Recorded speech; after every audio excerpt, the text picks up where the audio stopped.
I mean, wow. Holy shit. Strange World. To lose Disney $147 million.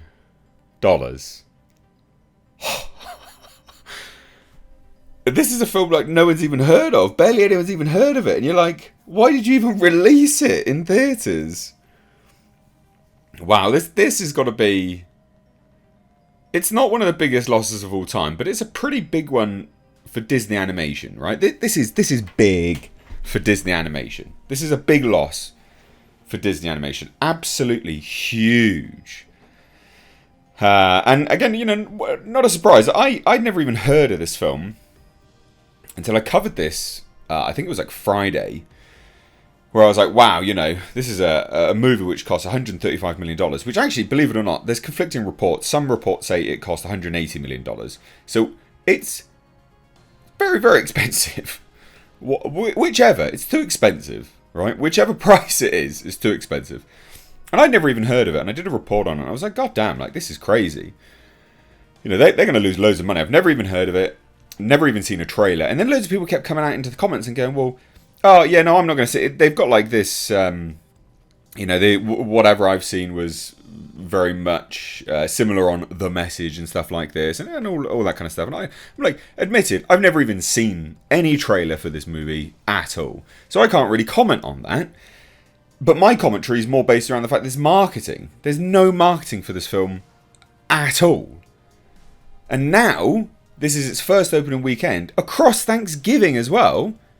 And we hear Strange World is going to be losing $147 million.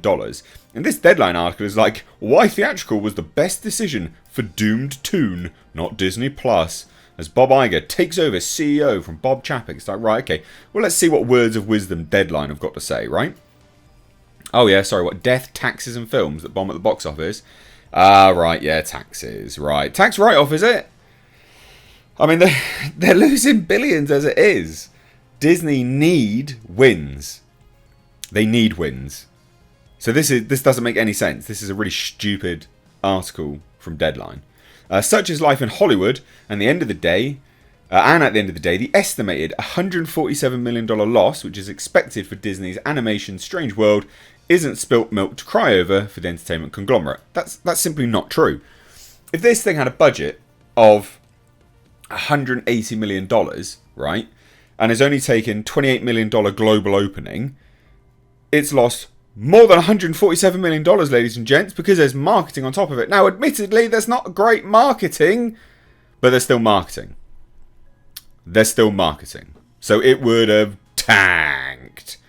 And this is the entertainment conglomerate that is losing money. A lot of money, in fact. So much so that they ousted Chapek and got the former CEO back in, even though that dipshite was the one that actually set up all of this stuff.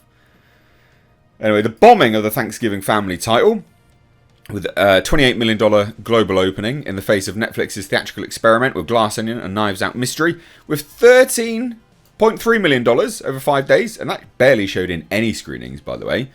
So they've done really well there. Has prompted discussion this weekend as to what's really prime for theatrical. Well, you know what? Just not shit movies. Everyone keeps saying it. Everyone's sick of The Message. Everyone's sick of crap films. If it's a good film, it'll sell. I don't understand why these idiots can't understand this.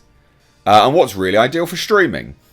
Why would you be spending $180 million on a movie to sit on your garbage streaming platform? That is so stupid. Anyway, no question about it, Netflix is leaving money on the table in their $400 million plus investment in the Knives Out franchise, with a 1 week only theatrical release before its December 23rd streaming drop. You know what? They're right there. This is the only thing which is actually right in this Deadline article, is Netflix should not have spent so much money on that to then have it just be on streaming. It should have stayed in theatres a lot longer and been wider release. But then we have this, The Cope. However, Disney aren't idiots for committing to a global theatrical release, even if it's not full, for Strange World, which will debut on Disney Plus around Christmas. Why did Disney go theatrical on a movie they knew had bad audience diagnostics and not streaming? I spoke with someone who saw Strange World in an early test screening back in August, who believed Disney should have held the movie. Why didn't Hocus Pocus 2 go theatrical, given its massive eyeballs on Disney Plus and cult fandom? Why did Disenchanted, a sequel to 3-time Oscar-nominated $340 million plus grossing global hit, go to streaming? Such questions will have easier answers in the post-Chapek Kareem Daniels era. It's clear in Iger's move to put the distribution and P&L decisions back in the hands of the studio's creative heads, the people who actually steer such product. It's an indication that smarter creative and financial decisions are afoot at the studio. Iger was the one that put all this in motion, so shut up. Anyway, Disney hasn't commented on whether there's less movies going straight to Disney Plus as Iger takes over. That will absolutely be the case. The feelings, but they have so much money to recoup. The feeling by industry sources is that more expensive theatrical movies will go theatrical. Oh, no shit. And significantly lower budgeted ones, without any big screen potential, will make their way to the service. Oh, no shit. No more opulent feature stunting. To get subscribers in the sense we're getting, which is a similar philosophy to that of Warner Brothers Discovery's David Zaslav in regards to feature films and HBO Max. Disney's pivot to Iger and pushing out of Chapek and Daniels is a sign to many that the entertainment conglomerate wants to appease Wall Street's appetite for profits from streamers, not subscription counts. Well, of course, that's so dumb. And they're like, so if Disney knew Strange World with its problematic title was a dud, what's wrong with Strange World? Why is that a problematic title? Shut up. Absolutely shut up. Had Strange World gone straight to Disney Plus, it would be a PR nightmare for the studio. Listen to this. Particularly in the wake of Chapek's Florida Don't Say Gay quagmire, a strict Disney Plus release for Strange World would indicate that the Burbank CA studio is giving a lesser release and a lesser profile for a big movie with a gay character versus a global theatrical release. Well, look what happened, ladies and gents. Now, I'm not saying it's bomb because it's got a gay character. I'm saying it's bomb because it's shit. But you should have put it on streaming.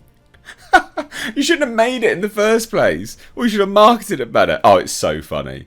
It's so funny. I cannot believe this.